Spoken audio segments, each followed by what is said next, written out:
A very good afternoon. I hope Good I'm afternoon, ma'am. Yes, very good afternoon. You can hear my voice. Am I audible? Yes, ma'am. Okay, thank you so much. Yes, ma'am. Yes. So I was just trying to set the PPTs. Hold on for a second.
Is the PPT visible? Yes, ma'am. Oh, thank you.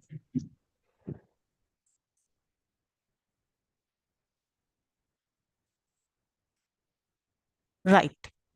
So we'll start with unit 15. Okay. And this is what we're going to start with, the verb. Okay. So now you please tell me something about the verb. What is it? Yeah.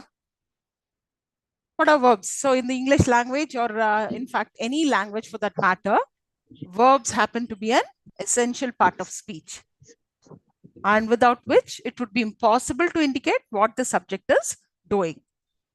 Yes. And it refers to all actions, including those related to feelings and emotions.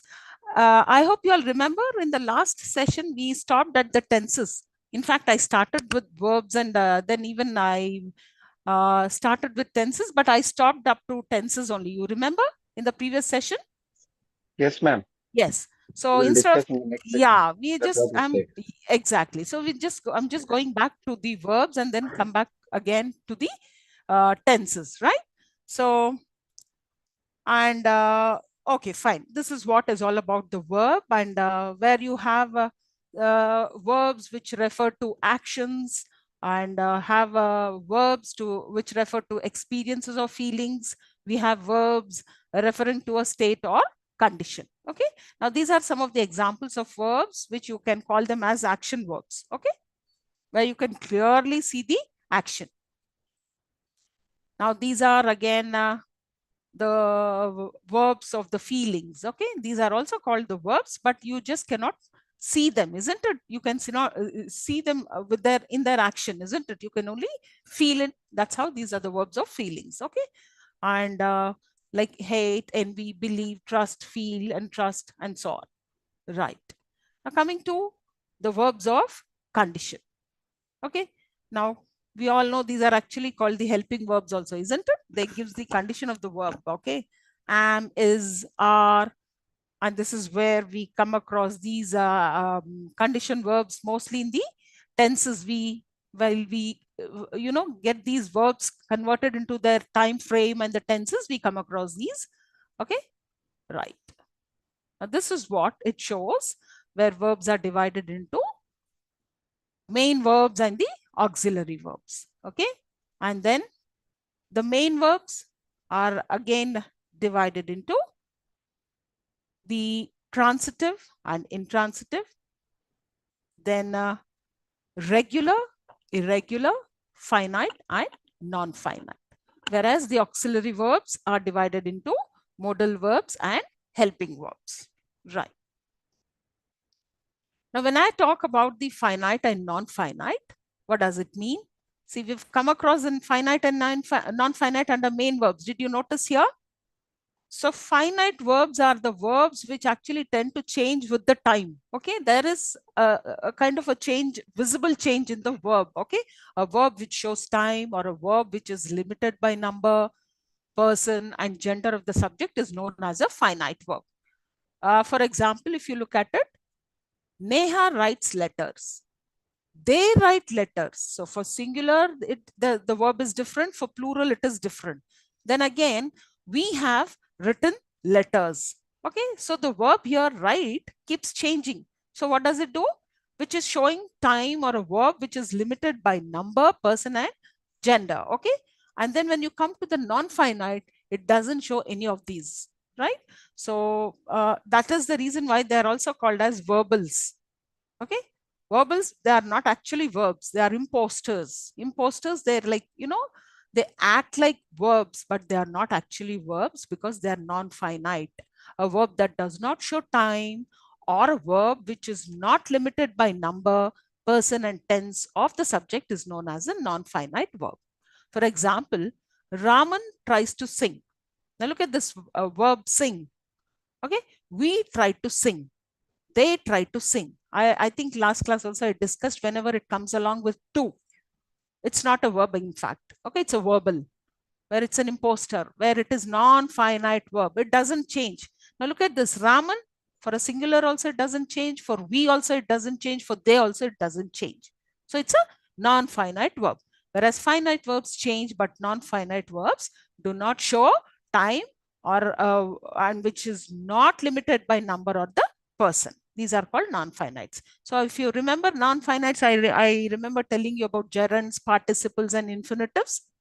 Okay, so to sing and to dance, to whatever the verb comes with to is an infinitive, and it's not a verb actually. Okay, right. Right. Moving on to the next, the finite verbs are transitive and intransitive verbs. Okay, what do you mean by transitive verbs? Yeah, I hope you're all listening to me. Yes, Yes, ma'am. ma'am. Yes, go ahead. Okay, right. So because I am not getting any feedback and it's like as if I am only teaching it to the monitor, I feel so. Right. Yes. So a verb that requires an object to complete its meaning is called a transitive verb. Now the word itself indicates, the word, if you look at it, transitive, it needs the, an object to transfer the verb, the action verb or whatever, it needs a kind of a object to pass it on, right? So like, for example, transitive verb and boys fly their kites. Okay, so it needs this object over here. Priya laughs at the Joker. Look into the book. He is talking about the movie. So you see, this is the object. Now, the verb has an object where it is, then only the sentence is correct. When you come to the intransitive verb, a verb that does not require an object to complete its meaning. Okay. And I mean, in its own, it's like it makes some kind of a sense, but makes sense by itself and is called an intransitive verb. Now, the word itself, again, as I told you, intransitive, you transfer, you need an object for the verb to transfer its action. But intransitive doesn't need any sort of object for it to transfer the action. Now, for example, birds fly. Priya laughs. Look forward. He is talking. Look at the word, it ends there. It actually doesn't have to have another object after that. So it's an intransitive verb. So finite verbs are of the two, transitive and intransitive. Intransitive, you need an object to carry forward the action of the verb, whereas in intransitive, it doesn't need an object, but the sentence itself makes a sense, right? Okay, now we're going to talk about non-finite verbs. I think I have already discussed it in the previous class. As I told you, they're also called as verbals. They are derived from verbs that act as nouns. See, they are derived from verbs, but they act as like nouns, adverbs, or adjectives in a sentence. Now, there are three types of verbals. That's how I told you. Verbals are imposters. They're not verbs, but they're verbals. Okay, and infinitives, participles, and gerunds. So non-finite verbs, as in gerunds, what is it? It's that form of a word which end in ing and act like nouns and can serve as subjects or objects of sentence. Okay. Now, what is a gerund? If you look at it, verb plus ing and which acts like a noun. Now, for example, I like swimming. Okay, there's an ing and swimming is a gerund. It's a noun. You like some kind of an act. The name of that act is swimming. So naming an act and that's a noun, right? So you like swimming. And this is not a verb. If you think it is a verb, there should be some kind of an helping verb before this word called swimming. Okay, so whenever you come across a verb with an ing, look for another helping verb before that word. If there is no helping verb before that word, then you can see that it is actually trying to show something, naming that kind of a thing what somebody likes it. Okay, that's a word and it's a noun. Okay, so next you have a smoking is injurious to health. Again, this is also a gerund because ing to a verb and then there is nothing like an helping verb before that, then this becomes a gerund. I like reading storybooks. Okay. Next. Now, gerunds are verbs in the present participle form that are acting as nouns. Gerunds are always, will always have the ing ending. Swimming is an excellent form of exercise. Melting candles for the wax produces a lovely scent. Okay. These are some of the examples. Right. Now, coming to the infinitives. Just now we had an example, you remember, with to go, to dance, to swim. All these are infinitives. So whenever you come across a verb, the base form of a verb, not limited by number and person, is called an infinitive. And an infinitive is usually formed by writing to before the root verb. It can be used as subject or object. Now, I have to go to school. Children love to go out.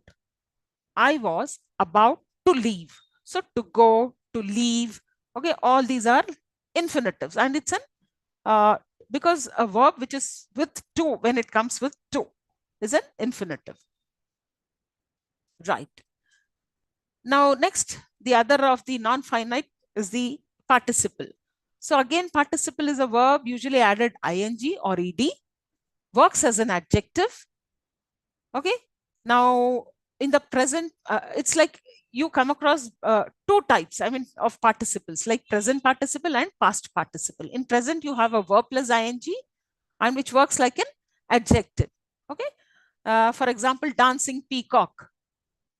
So this is like dancing peacock, dance plus ing plus peacock is the actual noun. So I'm trying to describe the dancing peacock. Dancing is a present participle and it's not a verb actually. Okay. Now the past participle, verb plus ed and works as an adjective. Okay. Participles are adjectives formed from verbs. These are the participles, whether the present, and hence it comes under non-finite.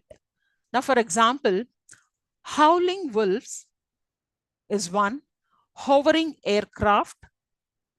Okay. So look at this, howling wolves, describing, it's like an adjective there, howling, hovering aircraft, broken heart, rejected suitor. Now, rejected is past participle of the verb reject. Okay, but still it is not a verb. It's a non-finite. Okay. Then you have the creature suffering in the dungeon was once beautiful. So the suffering in the dungeon was once beautiful. So this is actually, describing about that particular creature. Right? So then again,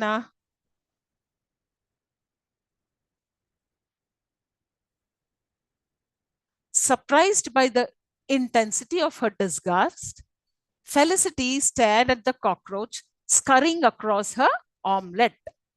So look at this, describing the cockroach, the movement of the cockroach scurrying across her omelette. The whole phrase, it is like, but it's not, scurrying is not a verb there, it is a participle. Okay, the present participle of the verb scurrying. Scurry, right. Scurrying is nothing but moving across hurriedly. Right. Now we are into the tenses. Okay. Now we all know what tenses are. Yeah. What do they do? Tenses. English verbs change from form and to indicate when an action happened. Tenses tell us when the action has happened, whether was it in the past or is it happening now or will it going to happen in the future. Now these changes are called tenses. Now tenses help us understand the timing of an action or state of being. The main verb tenses in English are present, past and future. Okay. Now for example, English has three main tenses, we all know. Past, for example, I'll take a word walked, past. Present, walk or walks, depending upon the plural or the singular of the person. Okay. Then and we have will walk is the future. So now these three again have four aspects. Okay. Now these three tenses, the past, the present and the future, they have four aspects each. For example, simple, okay, simple present, present continuous, okay, and simple perfect, perfect continuous, right? And then same way with the past also, okay, past, the past simple, past continuous, past perfect, perfect continuous, and so on, right? So here is a table which talks about the tenses, okay? So there are a few rules given to it. Now present simple. Now these are all there. You have present, simple, present, continuous, present perfect, continuous, past simple. I mean, all the aspects of the three tenses are given. Three tenses and four aspects become 12. Yeah. So here it is for the present simple. The rule is V1, the first base form of the verb, I eat food. That is a simple thing. Whereas present continuous is, am, are plus base form of the verb plus ing. For example, I am eating food. That is present continuous. Now, when it comes to present perfect, has or have plus V3. Okay, the third form of the verb, that is I have eaten food. Now, present perfect continuous, has, have, has or have been plus V1 plus ing. So I have been eating food. Right. Now, if at all it is, then I think have is, I have been eating food. If at all, they or she, she has been eating food. Okay. For the third person. Then past simple, that is the V2 form. I ate food yesterday. Now, past continuous, was or were plus V1, that is the base form of the verb plus ing. And I was eating. The past perfect is had plus V3. I had eaten food before you arrived. And then past perfect continuous is had been plus V1 plus ing. That is, I had been eating food when you arrived. The future simple, will or shall. Okay. And most of the modal verbs we come across in the future, simple, future, continuous, and so on. So will or shall plus V1. I will eat food. Future continuous, will or shall be plus V1 plus ing. I will be eating food when you arrive. Next, you have future perfect, will or shall have plus V3, where I will have eaten food by lunchtime. So future perfect continuous, will or shall have been plus V1 plus ing. So it means I will have been eating food until you arrive. Right. So if you talk about the present tense, so what is the simple present tense? Just now we've learned these rules, isn't it? For example, I play game every day. He studies in school. Okay. Now, if it is present continuous, I am playing game, mostly the ing form of this. Then he is studying in college. Right. And for the present perfect, I have finished my homework.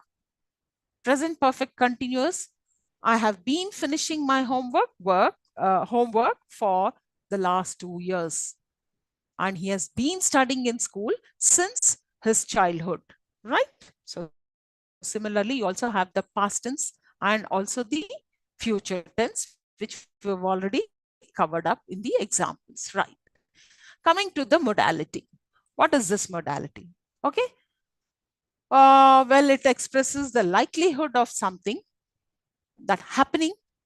For example, they might come.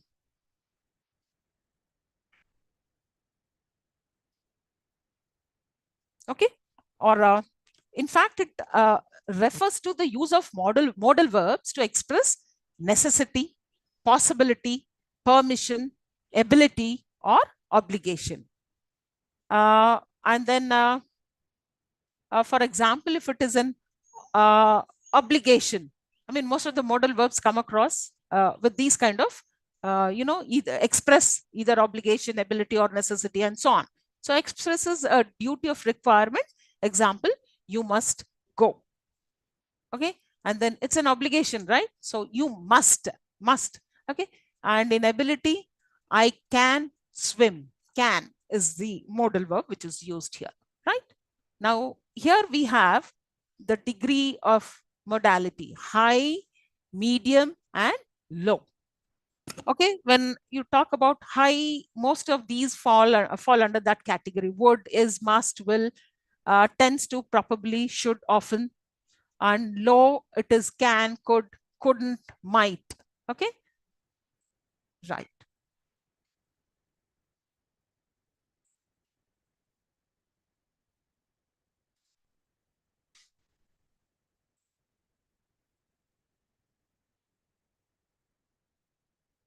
Okay, now I am trying to show you the tree diagram of a sentence along with its noun phrase and verb phrase. I think we've already worked out on this tree diagram, isn't it? You remember? Now the sentence here is, she wanted the dress on the rack. Now accordingly, it's been divided. The whole thing under one statement as sentence, which is divided into noun phrase and verb phrase. And here again, you have further divided into noun phrase and verb, and it goes on like that. She saw the dog with the telescope. Okay. So with being a preposition here, in the next figure, if you can see, there's a prepositional phrase also, which has a preposition with the telescope as the noun phrase. So she saw the dog with the telescope. Here it is, you come across a preposition. Now look at the next one. We're talking about the auxiliary node. Okay. Now the sentence has a noun phrase, an auxiliary, and a verb phrase here. John can be happy. Now can is in, yeah, is also a modal verb. Just now we did, right? A modal verb of a low moderation, right? So here, John can, auxiliary verb, be is a verb, happy isn't, yeah? What is happy? Come on, tell me quickly. John can be happy. Ma'am, is it an adjective? It's a phrase, in fact. Okay. You mean adjectival phrase? Exactly. Okay. Right.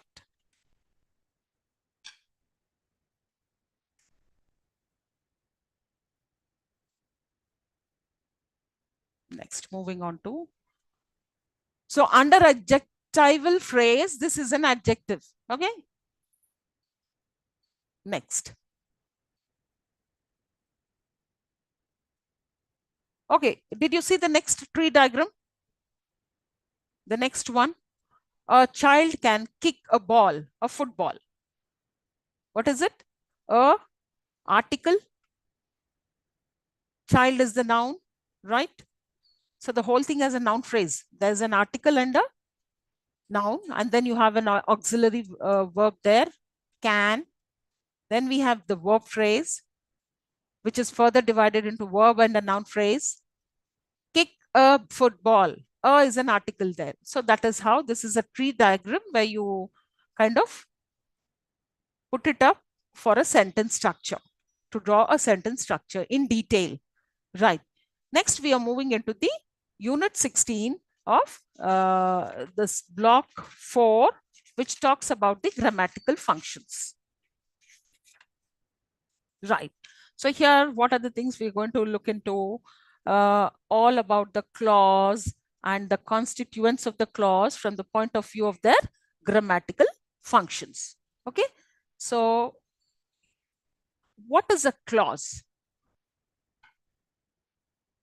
So now you please tell me. Ma'am, clauses are also like a group of words which give us meaningful.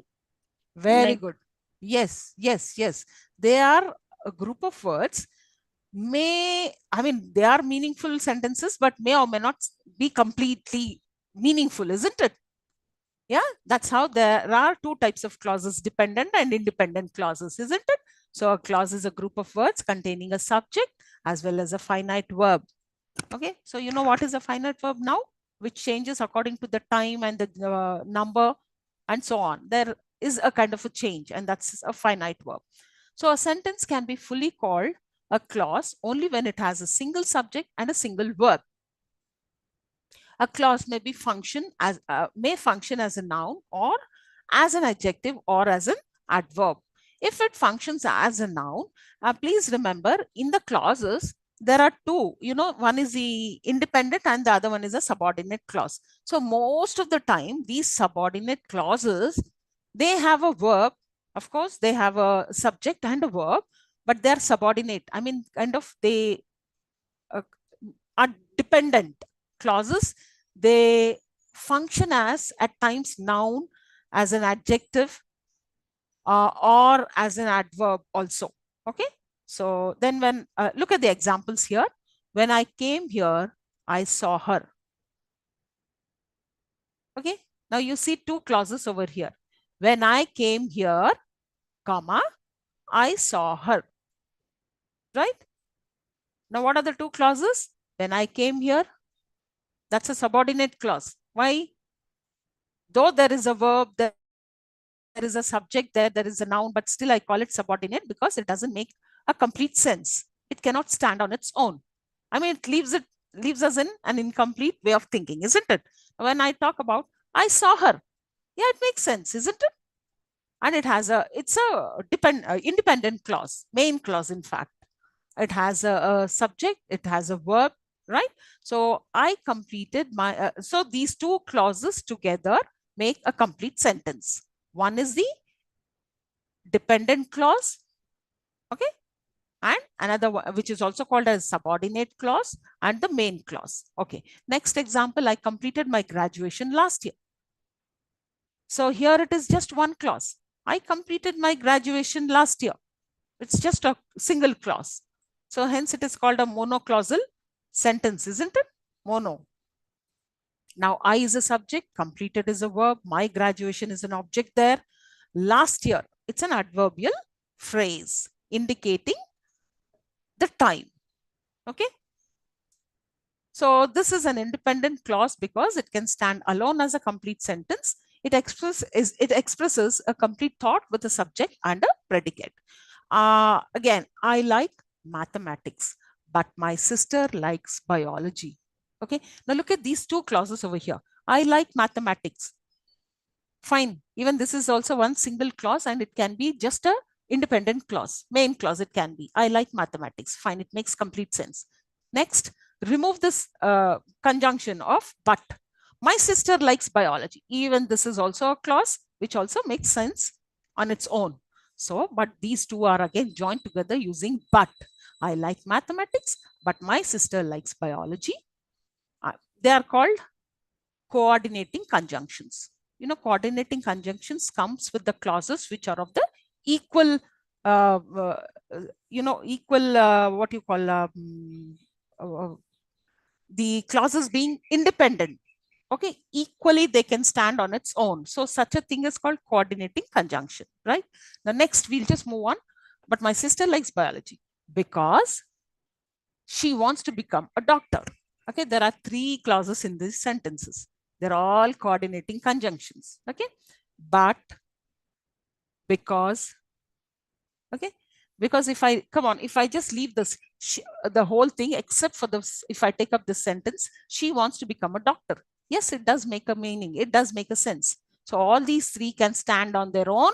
Now, if I join these 3 clauses together using the coordinating conjunctions, it makes a sentence of 3 clauses. So it is multi-clausal sentence. What is it called? May I get the answer from you? It is called a multi-clauses. Yes, mono is only single clause, multi, and it goes on like that, right? Moving on to the next slide. Now coming to the, I think I've already explained this, transitive, intransitive. That is where it needs a direct object. A verb doesn't have a direct object. Okay, intransitive. Just a simple example. We'll just go by the example. I read a book. Now it's a transitive verb, read, where it needs an object, direct object of a book. I read a book. She goes to school. Now, she goes to school. Now, this is an intransitive verb with the preposition to, and the object of the preposition is the school. So she goes. I mean, it actually doesn't need an object. In fact, she goes, right? Now, to school is also been added as an object there. Okay. Then for the next one, you see, he rides a bike. Okay, this is a transitive verb. Then Mike smiles. It's an intransitive. Doesn't need anything after that. No object is required, in fact. Okay. Right.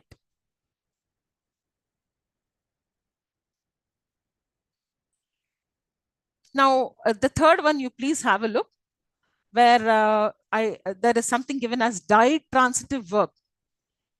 Now, a verb, see, we've learned about transitive, intransitive, and the other one is ditransitive. What is ditransitive? The verb that takes 2 objects. Okay. Now look at this. She sent me an email. Right? Now she is the subject. Sent is the verb. She sent. And me is an indirect object. Okay. It's an indirect object. Because I can remove this indirect object and still can do away with it. She sent an email. Okay. Me is like an indirect object. So she sent me an email is a direct object. So she sent is a verb, which is again,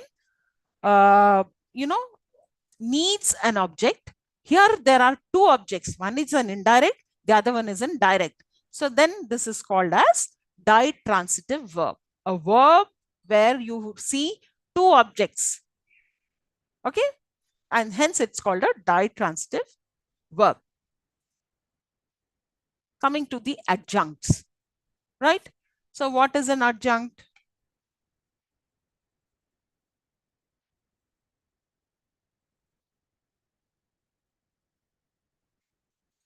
This is in fact a word or a phrase or a clause, that is added to a sentence to provide additional information. Hence it is called adjunct. Okay, additional information is added. Now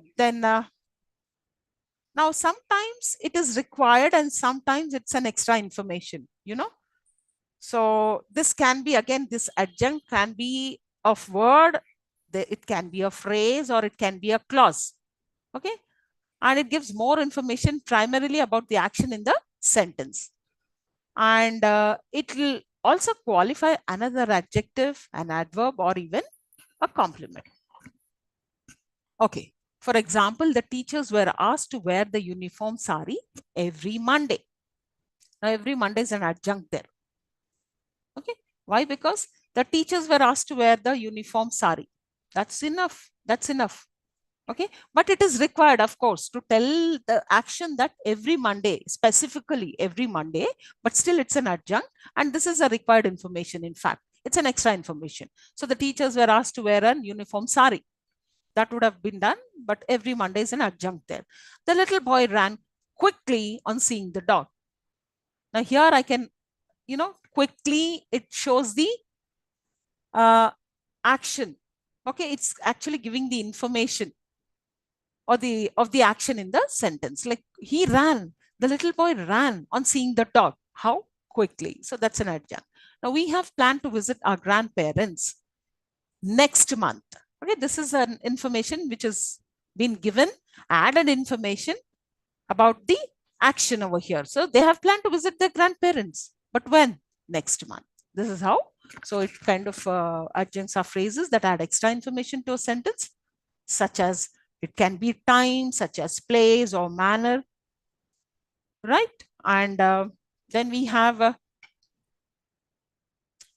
they can even modify verbs, adjectives, or other adverbs, providing more detail about the action or quality. And they help the readers to understand the context of the sentence, making it more vivid and engaging. Right. We are moving on to Unit 17.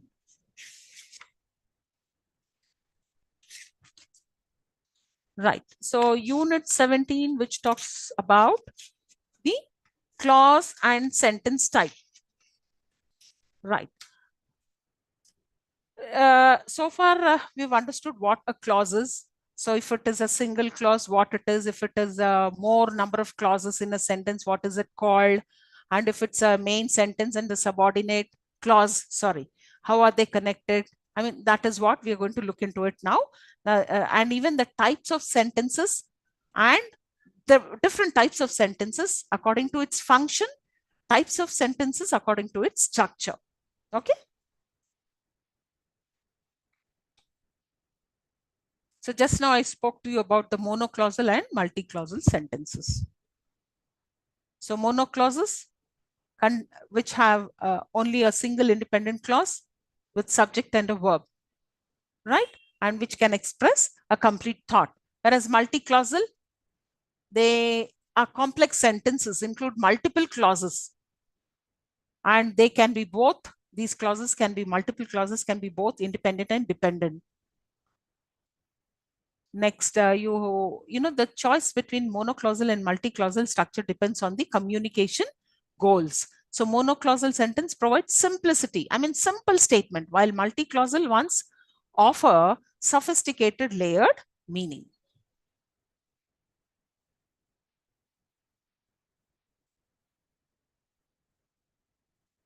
Right. Well, different types of clauses here: independent, dependent. In independent, they are like, as I told you, they can stand alone as complete sentence and expressing a full thought.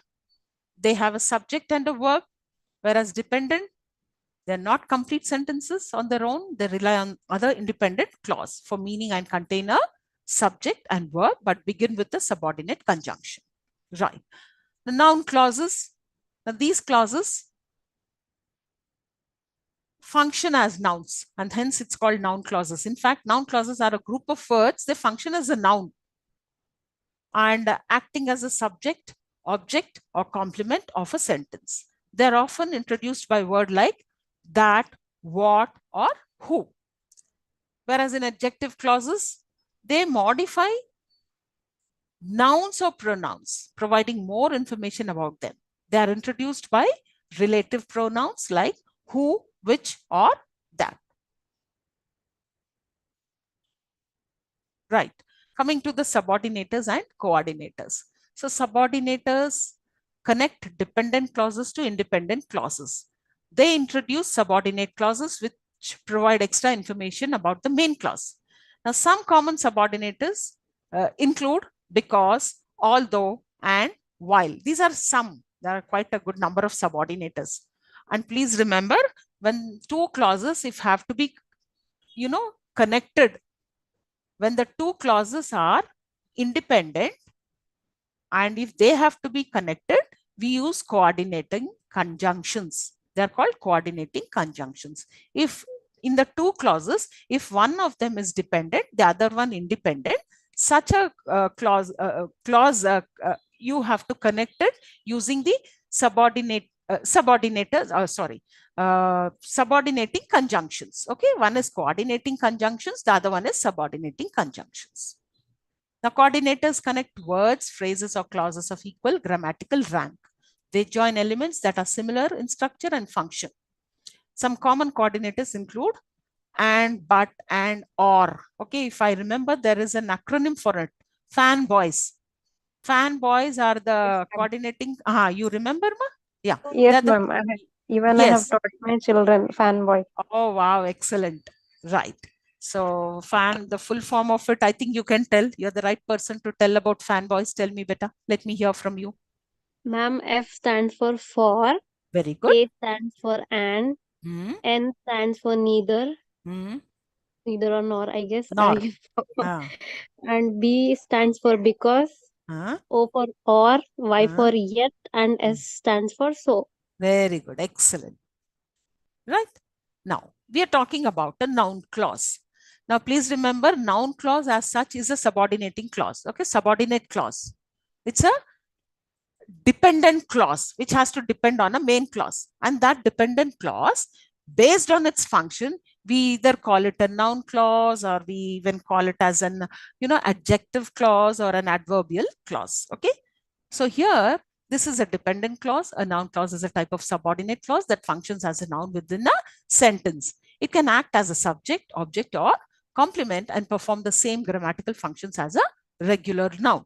Now, here you can see there's an example. They are wondering where the party will be held.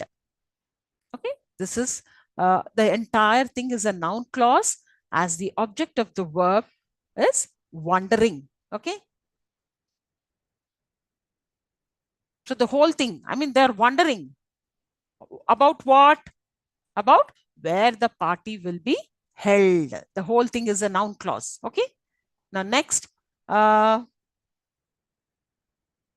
for example, I will give you some example of a noun clause being a subject of a verb. What Billy did shocked his friends. So what Billy did, the whole thing is a noun clause, shocked his friends and acts like a subject. Now, if it has to act like an object, Billy's friends didn't know that he couldn't swim. That he couldn't swim. Okay, the whole thing is a noun clause there. Next, noun clause can be a subject complement. Billy's mistake was that he refused to take lessons. Okay, that's a kind of a subject complement. Next, that was his mistake. Okay, what was his mistake? That he refused to take the lessons. Take lessons. Mary is not, a noun clause can be an object of a preposition also. So Mary is not responsible for what Billy did. Okay. And a noun clause can be an adjective complement. Everybody is sad that Billy drowned. Okay, these are some of the examples. Next, coming to the adjective clause. So far, we've done a noun clause. Now, what is an adjective clause? So, as adjective clause is a type of dependent clause that, can you all see this slide? Ma'am, it is a bit blur. Blur? Okay, let me just.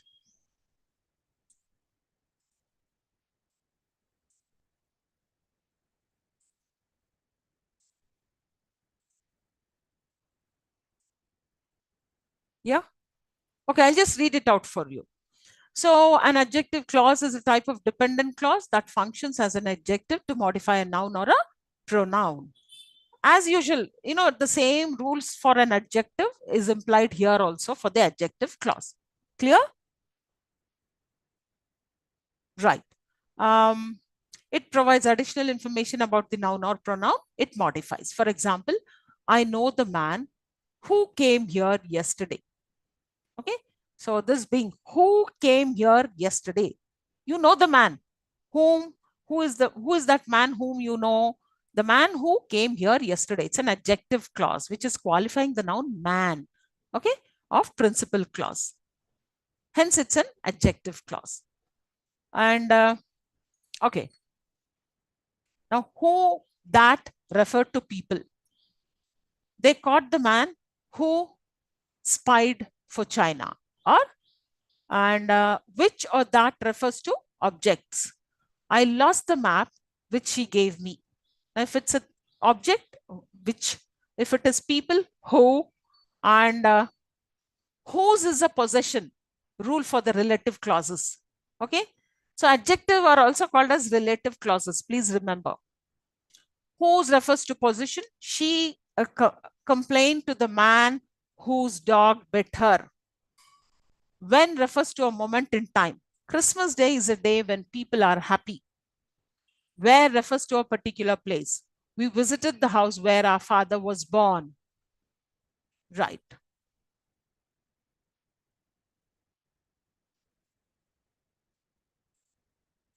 Now coming to the adverbial clause. So we've done with adjective where it modifies the noun. We've done a noun clause where it acts like a subject, okay, at times, or even like an object in a sentence. Now it is the adverbial clause, right? Okay, now look at this. So a group of words that functions as an adverb and that contains a subject and a verb, okay? Now, when the sun rises, we will escape. Okay, this is an adverbial clause. So here, you can see, I mean, when is it someone is trying to escape? So when the sun rises, that's the condition kind of a thing, we will escape. So that's an adverbial clause for the, the verb escape, for if they want to escape. So when is this going to happen? There is an explanation to it. That's an adverbial clause, right? So usually they are connected. One second.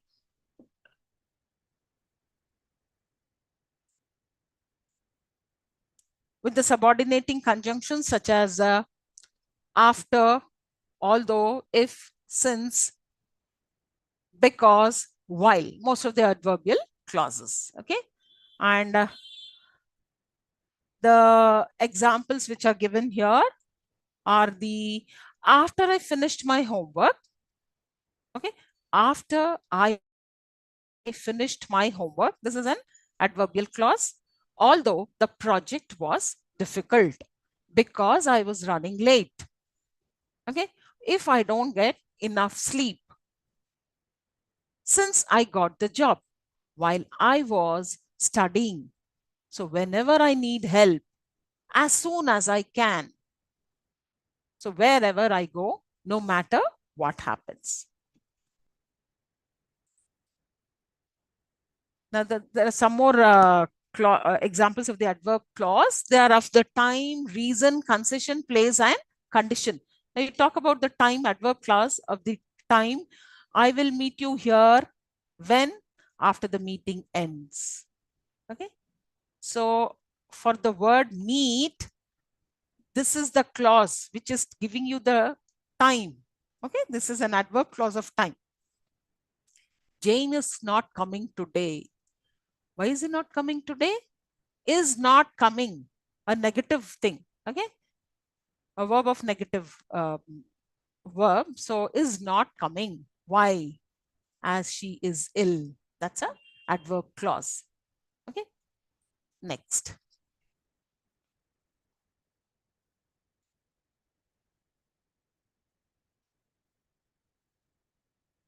Now these are of course the mono and the multi-clausal examples over here. Whereas multi-clausal of a sentence, they are connected using the coordinating conjunctions if both are of the equal structure. Okay. Whereas these two clauses of the different, the verb forms, then it is again, sorry, the different clausal capacity, then they are connected using the subordinate conjunctions. One second. Right.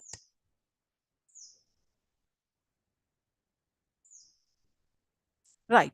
When you talk about the types of sentences, they are, again, let me tell you, here we're talking about the sentences. What is a sentence? Again, it's a kind of a statement. Very good. Not just group of words, it has phrases, it has group of clauses, all put together, it's a sentence. Otherwise, we talk in terms of clauses only. Okay. Now look at this. A sentence contains a single independent clause with a subject and a verb. They express simple sentence I'm talking about, which has a single clause. So they express one complete thought in a clear, straightforward manner. Whereas a compound sentence, where you have two or more independent clauses, right, allowing writers to convey multiple related ideas, they are connected by coordinating conjunctions. Please remember, compound sentences are coordinating conjunctions. Simple sentence doesn't need any conjunctions because it is a single sentence. Whereas complex sentence, it has an dependent and an independent clauses together, and they are combined using what conjunction? Ma'am, coordinating conjunction. No, coordinating is for compound. When both are of the equal clauses, equal, I mean, they are standalone clauses. Such a clause, coordinating conjunctions. If one is a dependent, another is independent, it's a complex sentence. So how are they connected? By subordinating conjunctions. Got it? Next, compound complex sentences. Now, when I say compound complex, compound means which have two independent clauses. Okay. And complex, which has a dependent clause. So now if it is compound complex, they contain at least two independent clauses and one or more dependent clauses. Right?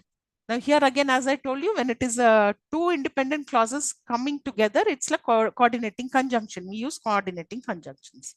If it is a dependent and independent, we use a subordinating conjunctions. Clear? Right. Now here are the examples given. Look at the simple sentence here. One independent clause, I love dogs. Now two independent clauses.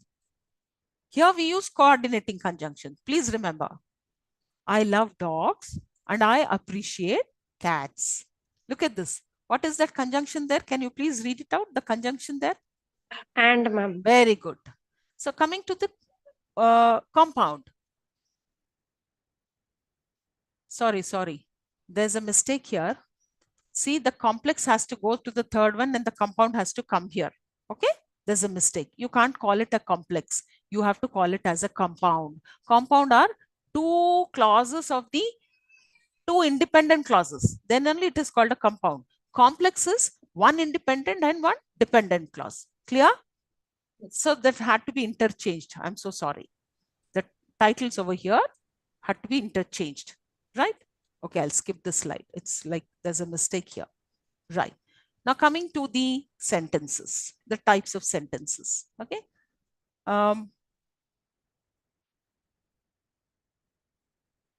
So based on the clausal structure, they are either a simple sentence, a compound sentence, a complex sentence, or a compound complex sentence based on their clausal structures.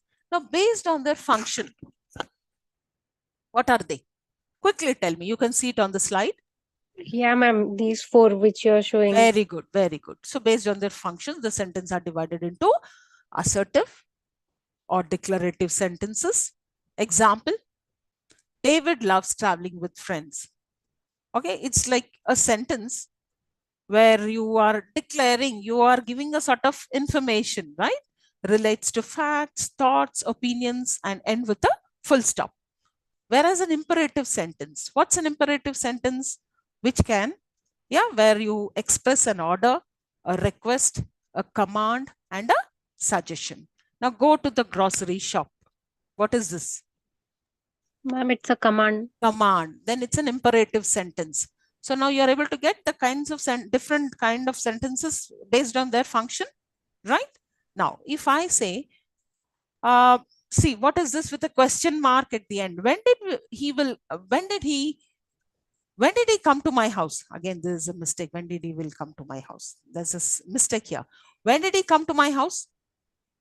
It's a question mark. When did he come? Okay, if you just take this sentence as like this. When did he come? With a question mark. What is that sentence? Ma'am, it's an interrogative sentence. Very good. Now, oh wow, what a beautiful, flower it is. What is it? I have an exclamatory mark at the end. That's an exclamatory sentence, okay, where it expresses some strong, unexpected, and extraordinary emotions. Clear, all of you? Yeah. Now coming to the meaning of a sentence, right? Moving on to the next unit, that is meaning of a sentence.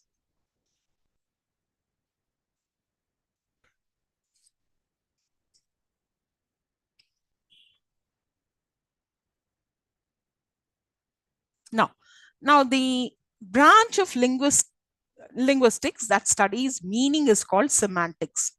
Okay, and this is in fact taken to be the field of linguistics that studies only those aspects of meaning that are independent of the context, and the meaning that are invariant are dealt with in semantics. Okay, now all the factors of meaning that are dependent and on the context are studied in the branch called pragmatics. Please remember the difference between semantics and pragmatics. Pragmatics, you study the meaning of a sentence in the, depending on the context, right? It's pragmatics. Semantics, looking at the meaning, free of the context. I mean, you don't really look into the context of it. That's a semantics, meaning of it as it is, right? Okay, now we will look into the various approaches to the study of meaning in terms of the meaning of a sentence. Okay, study of the meaning in this unit called the meaning, which is unit 18. So the approaches which are given according to your textbook is denotational approach, mentalistic approach, and a pragmatic approach. Okay, the meaning of any sentence, if you are trying to look into it, it can be a denotational approach or a mentalistic or a pragmatic approach, right? Now, when I say denotational approach, what does it mean? Yeah, you understand the meaning of a sentence. Does that denote something? Exactly. The literal meaning of words and sentences. Okay. And their reference to objects, events, or states in the real world. For example, now for the denotational meaning, I'll tell you, the cat is on the mat, right? Now just for a simple example. Okay. Now what does it denote? That's a denotational meaning. What does it denote? For example, where a particular cat is located on a particular mat. Okay, where it refers to a real world scenario where this is happening. That's a denotational approach of knowing the meaning of a sentence. Clear, all of you? Yeah. Now coming to the mentalistic approach. So again, the word tells you the mentalistic approach, where it emphasizes the internal mental state and process of the speaker and listener. Okay. For example, I'll give you the mentalistic approach of a sentence. If you try to figure out the meaning of a sentence, I believe it will rain tomorrow. Okay. What does it show? It gives you, or it reflects the speaker's mental state, specifically their belief or expectations about the future weather. So it involves the internal cognitive process of forming a belief. So denotational meaning, you take it as it is on the face value. Okay, literal meaning, you're going to take it. That's it. Whereas in a mentalistic, it's like your belief system. I mean, it is something relevant to your internal cognitive process of forming a belief, right? So I believe it will rain tomorrow. So this is like a mentalistic approach of a sentence. You look at the sentence and accordingly what comes to your mind, either the reader or the speaker or the listener, and you take the meaning of it, and that's called a mentalistic approach. Clear, all of you? Now coming to the pragmatic approach. So what is pragmatic approach? The pragmatic approach, which considers the context in which a sentence is used. So including the speaker's intentions, the relationship between speaker and listener, and the situational context. Now, this pragmatics looks at how meaning is conveyed beyond the literal interpretation. So in mental, it is like mind view. In denotation, it's a literal this thing, meaning. When pragmatic, everything is taken into consideration, like, the context and the relationship between the speaker and the listener, and what is the situational context, and so many things, isn't it? Right. And now one example I'll tell you. In a pragmatic approach, if you look at the sentence to know the meaning, can you pass the salt? One sentence I'll give you. Now, what does this mean? A sentence, can you pass the salt? It's like, it's a question about the listener ability to pass the salt. Okay. Now that is actually, can you pass the salt? I'm using can there. I mean, will you be able to pass the salt? I'm actually questioning the ability to pass the salt. Okay. But the pragmatic meaning, if you look at it, it's in fact a polite request for the listener to actually pass the salt. Okay. Can you pass the salt? It's a request in a pragmatic approach of a sentence. Now, otherwise, it is in another way. If you look at it, I'm actually asking a question, ability, whether will you be able to pass the salt? But no, in a pragmatic, in a contextual situation, if you look at the sentence, it's actually a request. Okay. And the context is a dining table setting. And the relationship between speaker and listener, they are like informal. Okay. And you can understand so many things from this pragmatic meaning, isn't it? Okay. Now, moving on to the same meaning of a sentence, which is, I mean, how do you take these meanings? Okay. One more example I'd like to give you on a pragmatic approach. Okay. For example, it's cold in here, isn't it?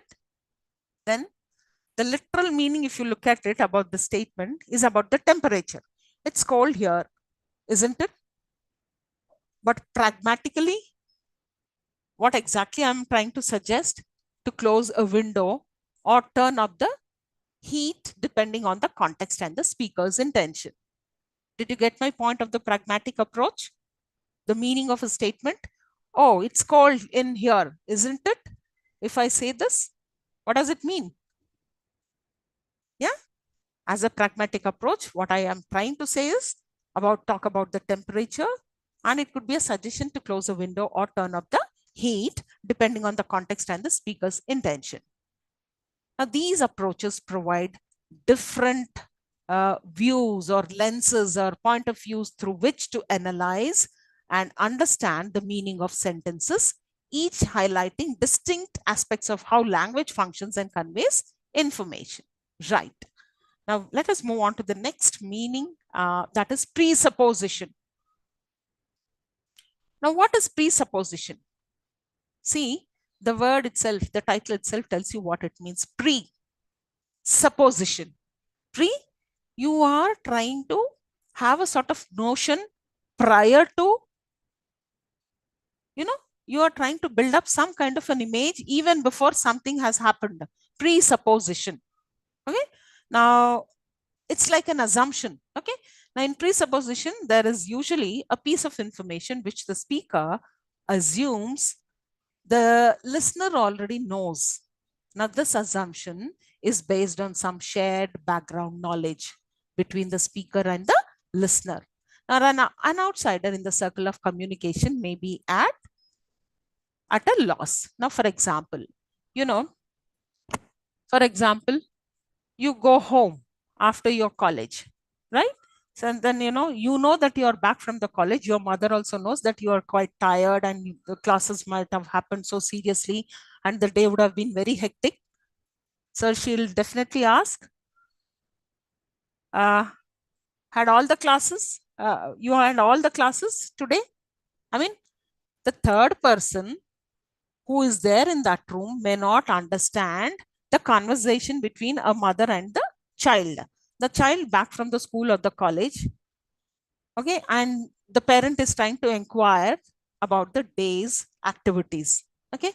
I mean, here she will not try to say it from the beginning. Hey, you've gone to college today in the morning, you traveled from this place to that place, and you were there from morning till evening. And what was it?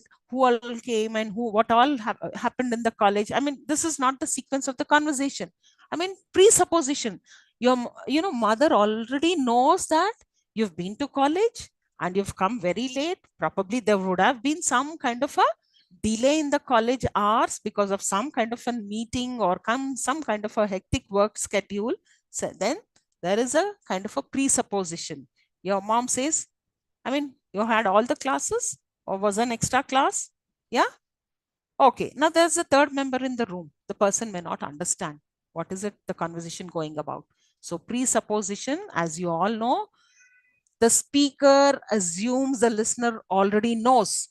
Then that is how you keep talking. Okay, I'll give you some examples for that. You will understand what exactly is a presupposition. Right. Now here there's a conversation between John and Peter. Are you able to bring Harry along? Look at this question. Are you able to bring Harry along? Right? Peter says, that will be splendid. On our way, we shall pick up the drinks. Now look at this question. Look at the answer here. Okay, look at the presupposition in this conversation is that both John and Peter know who Harry is. They both have an idea of the drinks and the source from where to bring them. Look at this. That means John knows who Harry is. Peter also knows who Harry is. Okay, but he's not questioning again, asking him, hey, who is Harry? Is he asking? It's a presupposition. I mean, it is understood. It's an assumption that John, he straight away says, hey, are you able to bring Harry along? I mean, is Harry coming along? Then this man says, okay, instead of saying yes and no, answer to the question, oh, that will be splendid. On our way, we shall pick up the drink. So this is what he is trying to answer, which is not relevant to the question, but there is a kind of an assumptions going on in between the conversations. Okay. Now, presuppositions are the unstated assumptions that underlie our statements. They shape the implied meaning that goes beyond the literal words used. Presuppositions rely on the common ground and shared understanding between speaker and the listener. They allow for efficient context-driven communication. Okay, and well, again, I'll tell you one more example, then I think you'll be able to understand it better for presupposition. Okay, now, for example, one statement, have you stopped smoking? Now, by this, what are the assumptions you can make? You please tell me. Prior, presupposition. Now, one man is asking another person, have you stopped smoking? As a third person standing there, what comes to your mind? Oh my God, probably he had been smoking, isn't it? There is a sentence presupposes that the person being asked, I mean, who used to smoke? Okay. Now, again, if the same question is being put or asked to a non-smoker who never smokes, is it appropriate? You please tell me, or inappropriate? Is that right to ask somebody who never smokes? Is this question right or wrong? You tell me. Have you stopped smoking to a person who never smoked? It would be very inappropriate, ma'am. Very good. It's inappropriate. Okay. So what is presupposition? you make a statement, the other person will try to understand. For example, hey, I'm going to office today. The other person immediately asks, oh, so you are coming in time today? I mean, you are returning home in time. But then the other fellow says, you know how difficult it is in the evening at the peak hours. The other man says, you know how difficult to come in time. You know the traffic. Okay. You know the density of traffic in that particular road. I mean, what does it mean? The man who's saying, I'm going to the office, also knows that this man who's the listener actually knows what is it. I mean, what the road is, what the traffic is, and what it would be coming home in time back again from the office. So he says, you know. So this very word itself tells that there's a presupposition. I mean, that man knows, yes, it is highly impossible for that man to come home in time. Maybe reaching the office in time is okay, but coming back at that peak hours where there's a lot of traffic, and then it's very difficult for that man to reach home in time. So this is a kind of a statement which is not, I mean, very obvious, which is not told directly. There are a lot of indirect statements, hidden statements in it. And this is, I mean, understood by this listener only through presupposition. I mean, he can only think by assumptions. Got my point? So that is called presupposition. Okay. And if I give you one more example.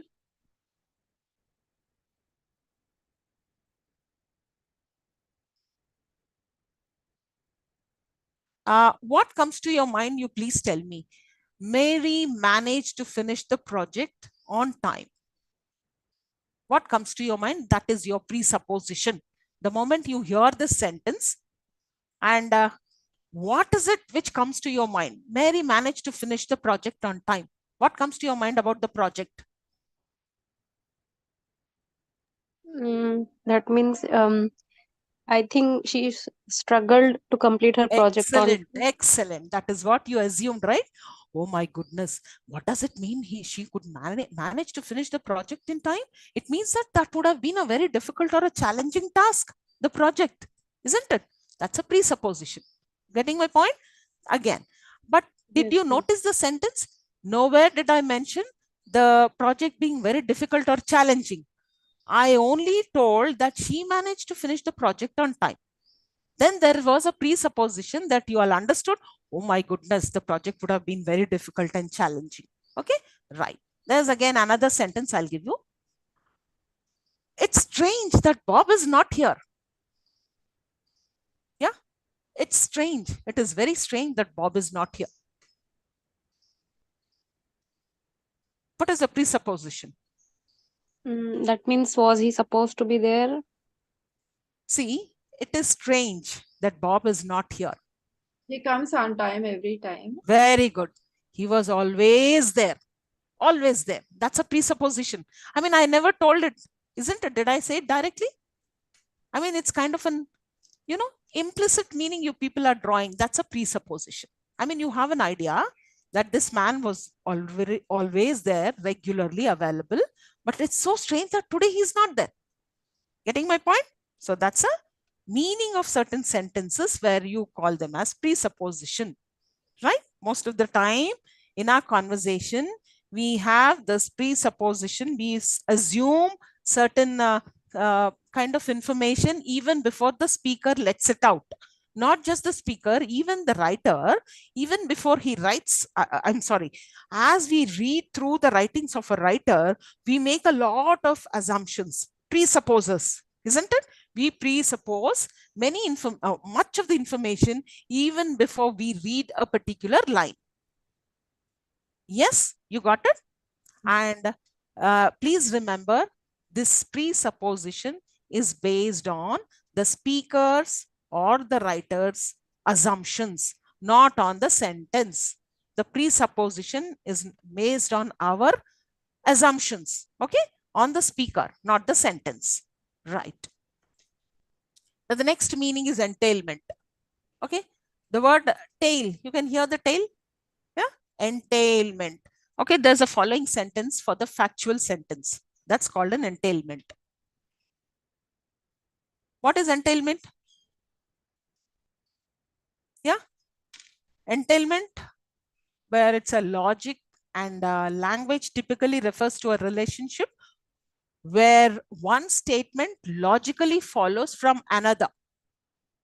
Okay. Say, for example, I have one sentence and followed by another sentence, and that another sentence follows the first sentence in a logical manner. Okay. Now, if the first sentence is correct, obviously the next sentence also will be correct. So it's called an entailment. I mean, there's a kind of a sentence which is following this. The first sentence is correct, then obviously the next also would be correct. Okay.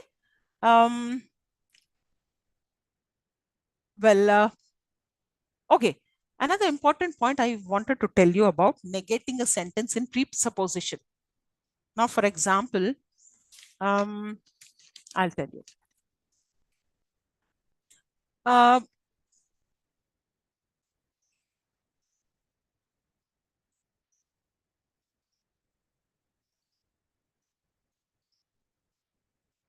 There's one sentence called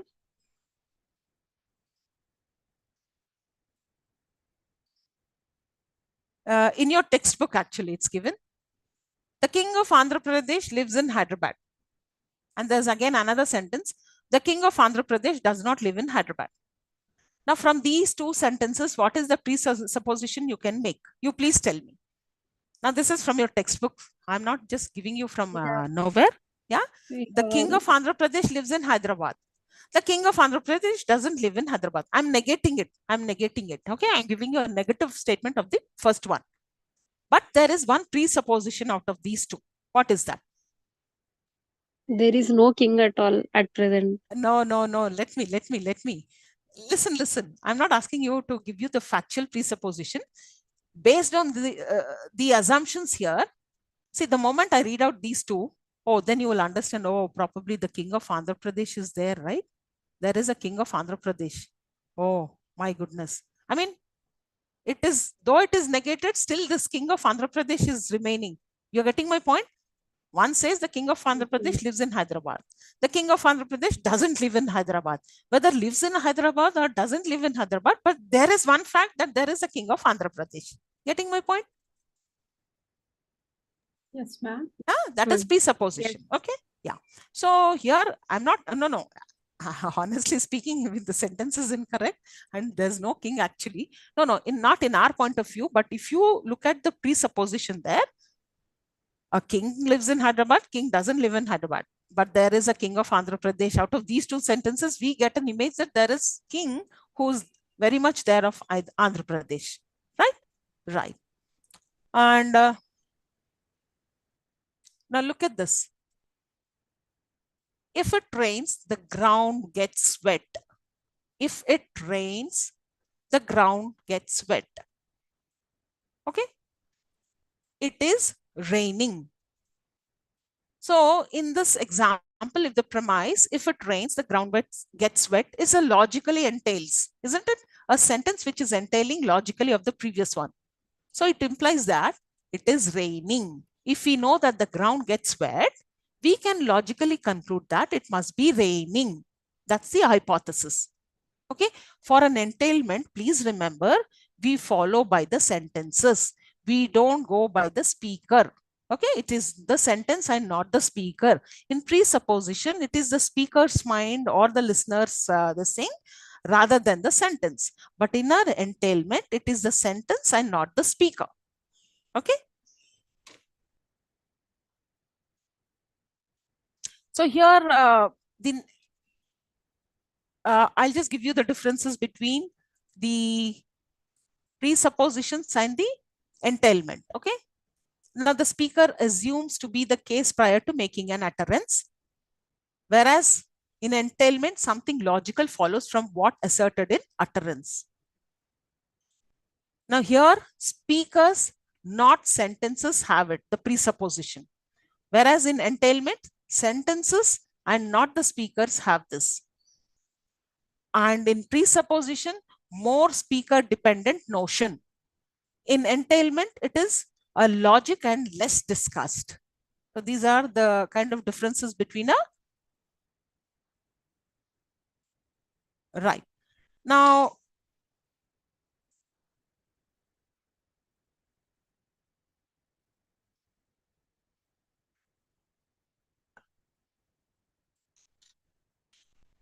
okay, here we have something called a presupposition. Example, one more, I'm sure you will be able to understand. Then I'll also give you some example of entailment.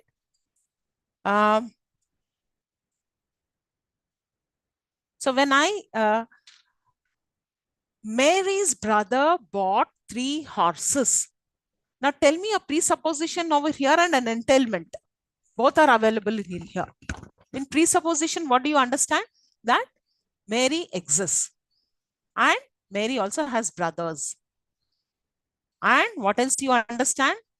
Mary has only one brother. And then because he bought 3 horses, it indicates he has a lot of money.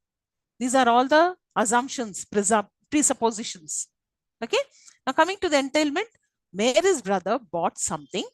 He bought 3 animals. He bought 2 horses. He bought 1 horse, etc. or whatever it is. This is an entailment. So Mary's brother, there is a brother and he bought something. What are they? Those something? 3 horses. This becomes an entailment. Now in presupposition, there is Mary. Mary has a brother. He seems to be quite rich. And that's the reason why he bought 3 horses. Understood the difference between a presupposition and entailment? Yes? Can I get the answer? Ma'am, to be honest, after seeing this, after going through this example, it is a bit confusing now. About the presupposition and entailment? Not about the presupposition, about the entailment now, according to this example, what you have shown. Okay, right. Okay, another example I'll give you.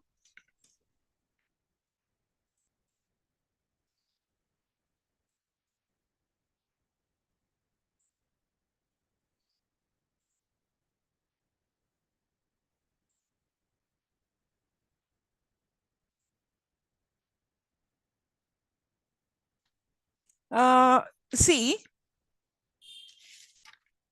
okay, I'll go with the example given in your textbook, right?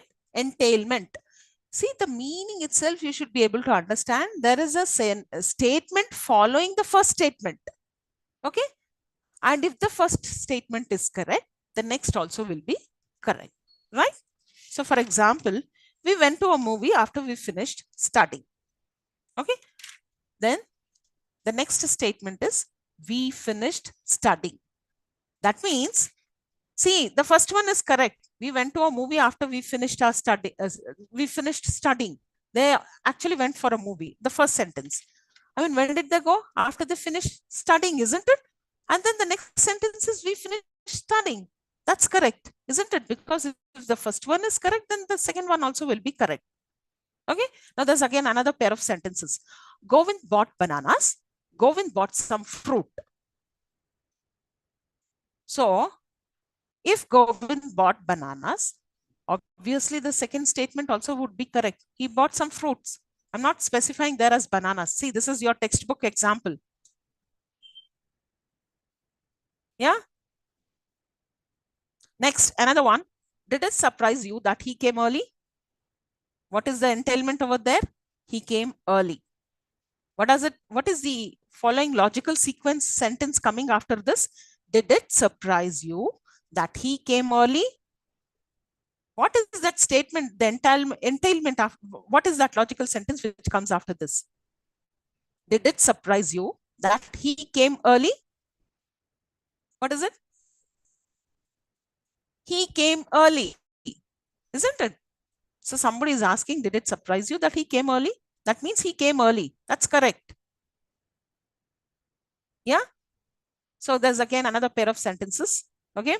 That he came early surprised many of us. That means he came early when he would never exactly would never come up early. But in fact, he coming up early has surprised many of us. The next sentence, he came early.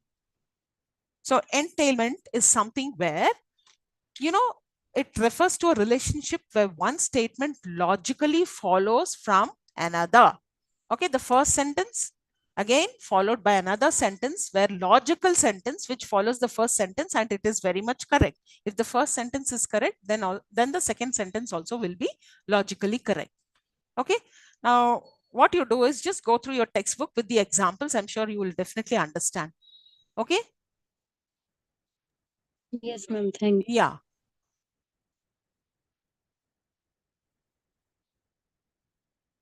See, okay, one last example of presupposition and entailment. We'll try our luck here. I hope you can follow this. Some utterances have a presupposition. He had stopped stealing office supplies. That means he used to steal office supplies. Okay, that's a presupposition. My dog ate my homework. That means I have a dog and I've even had some homework. That's a presupposition. Okay. Now coming to the entailment. The emperor was assassinated. Someone was assassinated and the emperor died. So all these are logical statements entailing the first one, the emperor was assassinated. Okay, the emperor died, the last one is logically connected with the emperor was assassinated. If emperor was assassinated is true, hence the emperor died also will be true. Yeah, for the entailment. Yes, ma'am. Yeah. And right. Now coming to the ambiguity of the sentences. Now tell me, what do you understand by ambiguity in language? What do you mean by ambiguity? Yeah. Ambiguity is like where you can have more than one interpretation, isn't it? When a word or a phrase or a sentence can be interpreted in more than one way. Okay.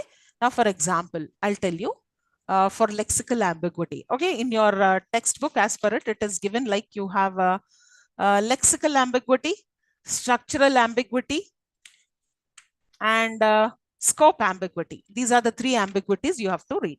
Okay, what is ambiguity? Because we are doing the meaning of a sentence, hence we should also understand what makes us confusing over here. Doesn't, come to interpret, there is a kind of difficulty in interpretation.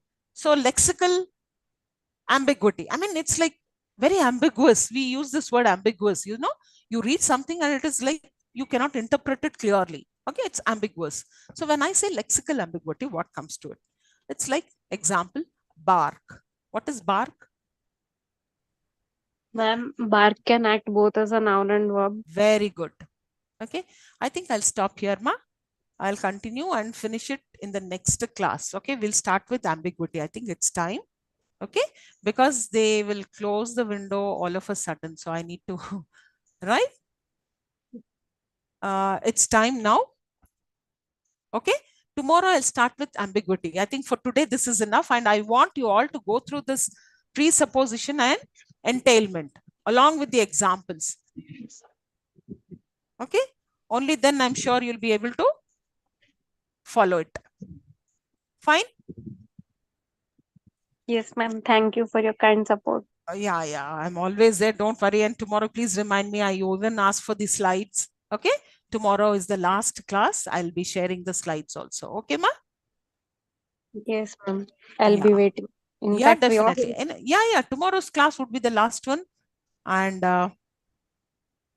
important questions also. yes. Oh, okay. Okay. Regarding the question paper also, you told me, right? Yes. And what else? Ma'am, last time you said on 29th you'll be sharing PDFs and all today's. Oh, yes. That's what I'm telling right now. Yeah, that's what I'm trying to say. Ma'am, one more thing. Yeah, one more thing is like, this is like, now this was online classes and all. Okay. If we need something or we need any help related to all, the subject, how should we reach, ma'am? How should we reach you? Because we need it now. Near to exams, we might be having some like I know doubts and all. Oh, yeah. So it's like if you will be clearing those doubts, that will be helpful, ma'am. I know, I So, understand. So you please because after tell. this we don't have any online classes and all, no, ma'am. I know. So what do I do? You please tell me. Please, ma'am, how you suggest us how what to do and okay, I'll just think over it and I'll talk to ma'am, and then I'll get back because to you. whenever I yes, ma'am. understand. Yeah, I understand your concern. I really understand. I am totally with you, because you as students will always tend to have doubts. That's a human tendency, isn't it? Yes, ma'am. Till the end of the exam also you're a little bit confused, for so many aspects that way. I understand, ma'am. I've gone through that phase of Actually, being ma'am, a we will student. be satisfied from your answer only. I If at know, all I we are know. taking somewhere also, that would not help us. So that is the Exactly. reason. I got it. So then I'll think I'll ask ma'am, or if you have a group, probably I'll share my number. Maybe you can have my Sure, ma'am. contact Sure. number, right? Sure, ma'am. Sure, ma'am. Yeah, then I think I'll share my number tomorrow. We will be contacting you through the group only, ma'am. That would be helpful. Okay. No personal and all. So we will go That with will the be group very and all. nice of you, yeah. Because Yeah. sometimes I'm Yes. busy with so many other Yes, we work and understand, ma'am. yeah. Yes. Thank you so much, ma'am. Yeah, Thank you so welcome, much. ma. So tomorrow being the last session, kindly come prepared with further the reading. So the last Okay, block ma'am. will be finishing after this ambiguity concept of this block. Sure, Okay? ma'am. Sure. That's it. Thank you so much. You're welcome, dear. Thank you so much.